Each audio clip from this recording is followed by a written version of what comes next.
嗨，大家好，我是探评书，今天是2025年6月29号。这一期咱们继续聊聊伊以冲突，聊一聊中东的局势。一觉醒来，这个中东又要出大事，美国向其公民发出紧急警告，立即离开伊朗。美国驻伊朗虚拟大使馆发布了这一公告，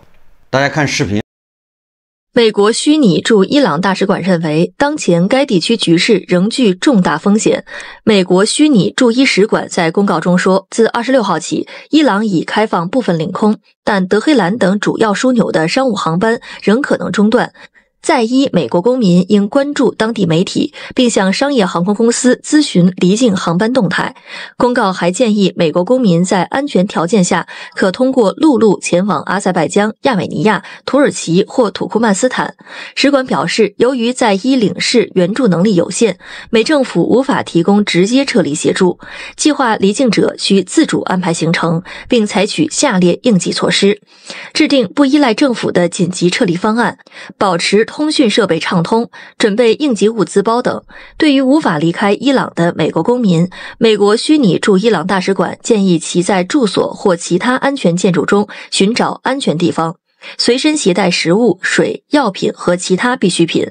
28号，伊朗道路和城市发展部发布消息称，根据民航组织协调委员会的决议以及当前形势下的安全评估，除此前重新开放的供国内、国际和过境航班使用的东部领空外，伊朗中部和西部领空也已重新开放，仅供国际过境航班使用。同时，伊朗将其北部、南部和西部地区的国内外航班停飞期限延长至当地时间29号14时。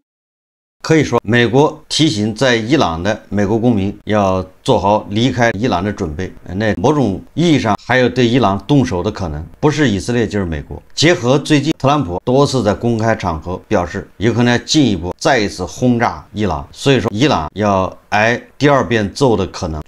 就急剧上升。咱们先看看伊朗发生了什么。当地时间6月28日上午，昨天伊朗首都德黑兰举行隆重葬礼，悼念在以色列伊朗大规模冲突中遇难的60多位高级将领、核科学家、新闻工作者和妇女儿童等。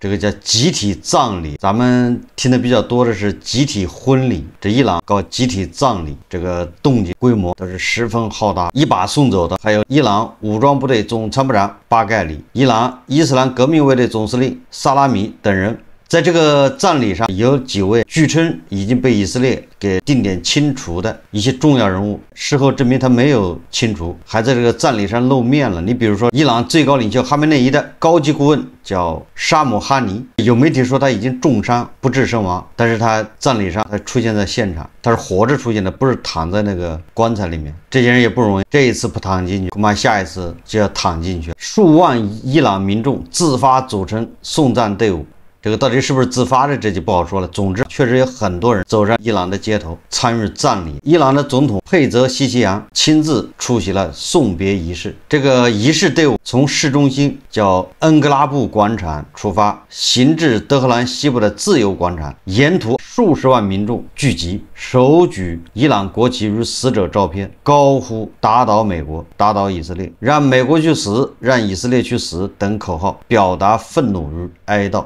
根据伊朗官方通讯社报道，在通往伊朗袭击遇难者葬礼队伍路线的地铁站里，人群高喊着“美国去死，以色列去死”的口号，声音在地铁站内回荡不绝。那个场景大家可以脑补一下。政府同时宣布当天为全国哀悼日。这个伊朗的哀悼日有点多。出席此次仪式的高级官员包括总统佩泽西奇扬、外交部部长阿拉戈齐、圣城旅司令盖安尼等人。我看有人评价说，伊朗的这个集体葬礼叫伊朗国葬，在数万民众的怒吼声中，似乎听到了对霸权的不满与抗争。这不是一次悼念，而是对自由和尊严的呼唤。实际上，这种把戏这种仪式，这个是伊朗的传统节目啊。当然了，也是其他的这种类似国家的传统节目、传统手艺，哀兵必胜，跟什么自由、跟什么抗争、跟什么尊严完全不搭嘎，牛头不对马嘴。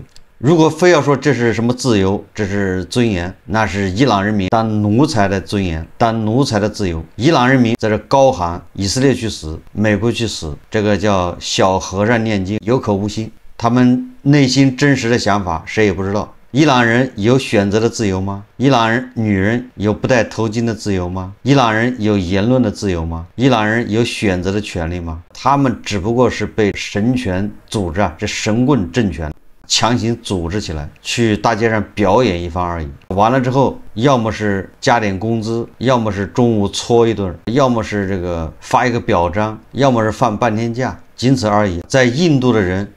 也参加过这种活动，连鸡蛋都是官方发的。虽然美以停止了对伊朗的轰炸，但是伊朗，当然了，特指伊朗的教士集团、神棍政权依然活在深深的恐惧之中。这个时候，在伊朗，在德黑兰，那是流言四起，人心惶惶。就在停火之后，有媒体报道称，在首都德黑兰的叫法尔马尼耶区发生了一起针对一座高层摩天大楼内公寓的无人机袭击事件。这个伊朗的高层摩天大楼里面，那恐怕都是富人区或者就是领导住的地方。有传言称，袭击目标是伊斯兰革命卫队的几名高级官员和核科学家。目前还没有人声称对此负责。也就是说，美以已经对伊朗停火了，那肯定不是以色列的什么 F-35战斗机干的，跟美国更没关系。美国的 B-2隐形轰炸机早就仓皇，就落荒而逃了。那么在伊朗的首都德黑兰还发生了这种对这个摩天大楼里面无人机的攻击，这只能说明还有很多人潜伏在伊朗，伺机对这个教士集团、伊朗的统治者还有核科学家进行斩草除根、斩首活动。目前还没有人声称对此负责任。尽管如此，伊朗的电视渠道上已经出现恐慌情绪，传言是摩萨德和以色列特种部队仍在伊朗境内活动，现在已经是杯弓蛇影。所以即便到现在，伊朗的最高领袖哈梅内伊还没有露面，按照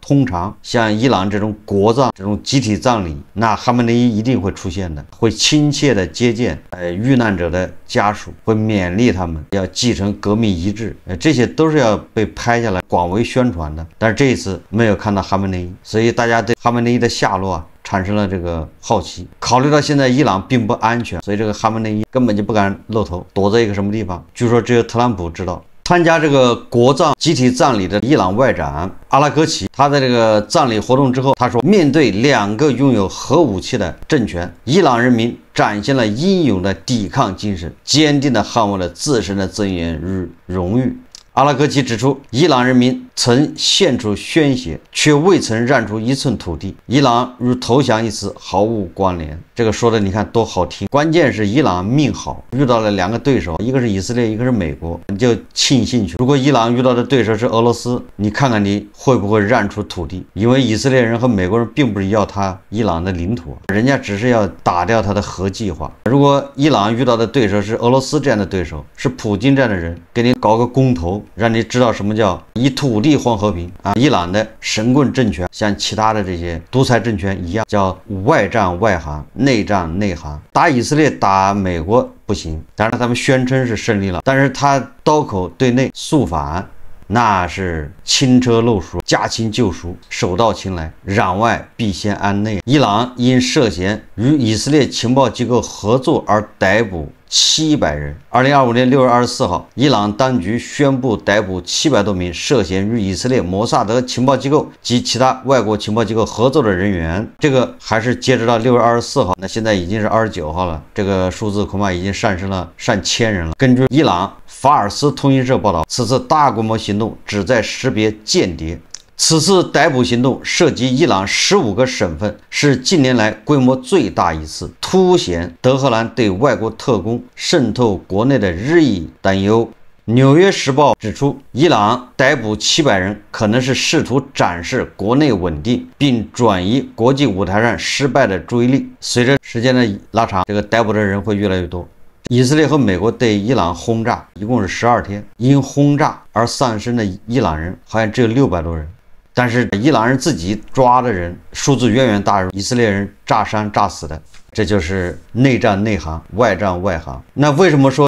以以冲突停火是暂时的。首先，我们看看那个国际原子能机构的态度。6月28日，国际原子能机构总干事格罗西表示说，尽管伊朗境内多处核设施近期遭到美以联合打击而受损，但伊朗有可能在未来数月内重新启动浓缩铀生产。格罗西在接受这个叫美国哥伦比亚广播公司新闻网采访的时候说他说部分设施依然存在，我们评估伊朗有能力在几个月内甚至更短时间内使若干离心机重新运转并生产浓缩铀。另一个备受关注的问题是，在袭击发生前，伊朗是否已经转移其高达408公斤的浓度达到60%的高浓缩铀库存。这个铀库存理论上进一步提纯之后，可以制造9枚以上的核弹。格罗西说，我们无法确认这些材料是否仍在原地，也不能排除部分或全部被转移。格罗西坦言，他说部分材料或许在空气中被摧毁，但更多细节仍有待理清。这个特朗普他在接受福克斯主持人叫巴蒂罗姆采访的时候，特朗普说，这个主持人问特朗普说，伊朗政权在空袭之前是否转移了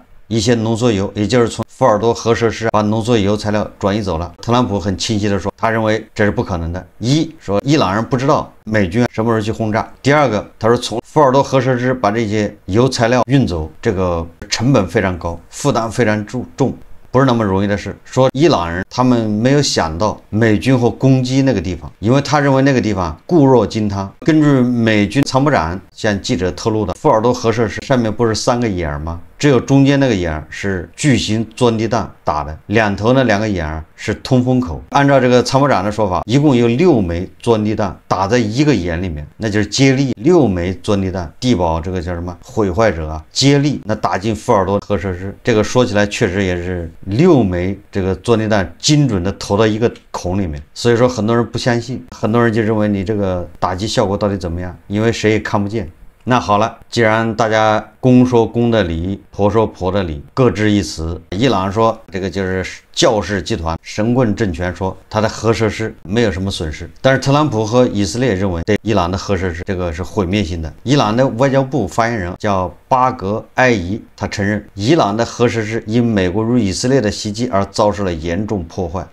那好了，既然在伊朗的核设施、核能力这一块大家各说各话，那特朗普就要求了。6月27号，美国总统特朗普表示，他希望伊朗能够接受国际检查，以核实其不会重启核计划，也就是让国际原子能机构去看一看，到这些地点去核查，并且特朗普进一步这个威胁，将考虑因铀浓缩问题再次轰炸伊朗。那以色列人的要求就更明确了，以色列不仅要求这个原子能机构去核查，根据以色列今日报道，美国和以色列要求伊朗交出所有的浓缩铀原料，作为未来任何协议的条件，对吧？这下好了，不麻烦了。你这个伊朗神棍政权不是说没损失吗？现在人家谈判的条件就是你把你408公斤浓缩铀的原料交出来，对吧？你爱往哪儿转移往哪儿转移，你有没有转移都不要紧。你不是说已经转移了吗？你不是说已经保存好了吗？那你交出来，不交那就准备接着炸。你说这个神棍政权，你说哈梅内伊那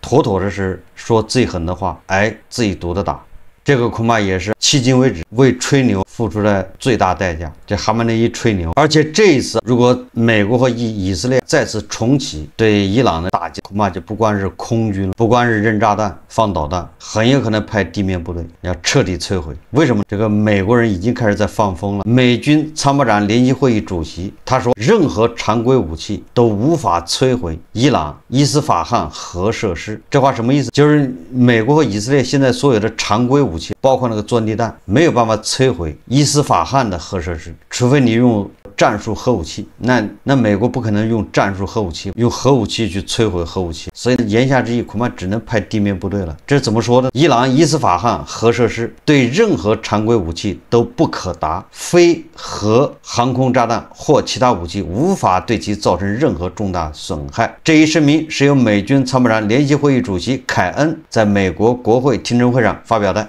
你如果想把这个伊斯法罕核设施给摧毁，你用现有的武器都摧毁不了，要么就是核武器，要么就是派地面部队。根据卫星图像显示，目前该设施内正在进行活跃的活动，也就是正在进行铀浓缩这些活动。说可以推测，由于该设施位于地下100多米深处，因此未受损害。美国没有使用 GBU-57巨型钻地弹对其发生攻击，因为这种炸弹很可能无法对其造成损害，而是从潜艇上发射了战斧巡航导弹进行打击。也就是美国人扔了那个多少枚这个 GBU-57这个巨型钻地弹，打的是福尔多核设施，这儿伊斯法罕还有核设施，比那个福尔多核设施埋的还要深。这是美国参谋长联席会议主席凯恩说的。美国只从应该叫佐治亚核潜艇发射了是20枚吧，这个战斧巡航导弹轰炸了这个伊斯法罕核设施。连巨型钻地弹都解决不了，你发射巡航导弹有什么用呢？据纽约邮报卫星图像分析，伊朗的福尔多的另一个核设施正在建设工作，工人们正在使用推土机和挖掘机。文章称，工人们在核设施上方地面的弹坑和裂缝附近操作挖掘机、推土机和其他建筑设备。你看，正在大家把这个注意力放到福尔多核设施上的时候啊，大家都在对福尔多核设施被那个钻地弹炸得怎么样各执一词。结果伊朗的伊斯法罕核设施你还没有摧毁，现在美国以色列要求伊朗你交出你的核原料，然后允许国际原子能机构去检查。那伊朗这情况他愿意交出吗？不交，那不就是接着新的一轮打击？而且光用导弹炸弹那不行了，轰炸是不行的，战术核武器是不敢用的，那只有派地面部队。当年也是为了这个理由，把伊拉克的萨达姆给他终结了，所以这次很有可能又是这个理由，把哈梅内伊送去跟萨达姆团聚。我们看看以色列人怎么说的。6月28日，以色列国防部长公开释放一枚重磅炸弹，声称对伊朗的战争刚刚开始，已制定了对伊朗的最新作战计划，可以随时展开对伊朗的军事行动。他更是透露了另一条大消息，称当下的以色列摩萨德特工仍然在伊朗境内开展活动。怪不得这个哈梅内伊到现在还不敢露面，他不知道他身边哪个是以色列的特工潜伏在他身边，所以他谁也不敢见。当然了，说最狠的话，挨最毒的打，不光是伊朗，不光是哈梅内伊，还有他的爪牙。你比如说黎巴嫩的真主党最近就又遭到了以色列的暴揍。就在以停火之后，这个黎巴嫩的真主党在一份声明中向伊朗表示诚挚祝贺。老大哈梅内伊都已经说了3赢，差点把以色列灭国了。这个美国人以近乎哀求的这种语气希望停火，祈求停火。所以说黎巴嫩真主党立马发来贺电，称伊朗取得了对以色列的光荣神圣的胜利。这个黎巴嫩的真主党表示，这一胜利体现在其对以色列发动的精准而惨痛的打击中。这场持续12天的战争，以及对美国侵略其核设施的闪电回击，这只不过是对抗美国霸权和犹太复国主义在该地区傲慢行为的新历史阶段的开始。你说这个黎巴嫩真主党，你这个时候跑出来说这种话干什么？有什么意义？放狠话就是过嘴瘾。结果不到2天，当地时间6月27号，以色列对黎巴嫩南部奈拜提耶地区发动猛烈空袭，15分钟内实施超过20次空袭，动用震弹导弹致爆炸、火灾、交通瘫痪。以军说对黎巴嫩南部的真主党的地下指挥所进行了清除。按照以色列的说法，以军在黎巴嫩南部马哈鲁纳地区一次突袭中击毙了真主党拉德万部队的情报主管，叫瓦赫比。你说这个黎巴嫩真主党干啥？图什么？图一个过嘴瘾。结果不出1天就挨了以色列的一大耳光，这是真正的一耳光啊！不是伊朗打美国那种，那叫隔山打牛。黎巴嫩电视节目主持人要求真主党撤出黎巴嫩。这位名叫瓦利德·阿布德的主持人对黎巴嫩真主党喊话，说黎巴嫩的一个电视台，这个主持人向这个黎巴嫩真主党喊话，说真主党是时候撤出黎巴嫩了，并带走你们的武器，请回到伊朗去吧。毕竟你们对伊朗表现出了忠诚，他们会非常乐意接纳你们。我们想要回我们的国家，我们想要和平的生活，把黎巴嫩真主党礼送出境吧，让他们回伊朗。在以12天的战争期间，说约旦一共击落了156架伊朗无人机，132枚伊朗导弹，为保卫以色列立下汗马功劳。也就是至少有156架伊朗的无人机，132枚伊朗的导弹都没能飞到以色列，在约旦上空就被击落了。你说这叫什么事？得道多助，失道寡助。所以目前这个形势对伊朗的教士集团、对伊朗的神棍政权可不是什么好消息，形势不妙。86岁的哈梅内伊如果能想得开的话，他还有一次救赎的机会，也就是说他可以避免萨达姆的下场，那就是现在哈梅内伊将伊朗最高权力转移给民选的政府，也就是还权给伊朗人民，主动的改伊朗伊斯兰教法治国为宪法治国。这样无论这个美国、以色列怎么看待哈梅内伊，怎么对待哈梅内伊，至少伊朗人民或许会原谅哈梅内伊，会放过他一马，否则他的下场必然跟萨达姆一样。最后我们再看看朝鲜，排在伊朗后面的那肯定是朝鲜。6月27日，美国总统特朗普在白宫表示将解决与朝鲜的冲突，也就是跟朝鲜的矛盾也已经提上议事日程。不过对特朗普来说只是不着急，一个来，事情是一件一件的办，饭要一口一口的吃。好，这期节目我们就聊到这里，感谢大家收看。如果喜欢我的节目，欢迎订阅转发，也可以在下方留言评论，谢谢大家。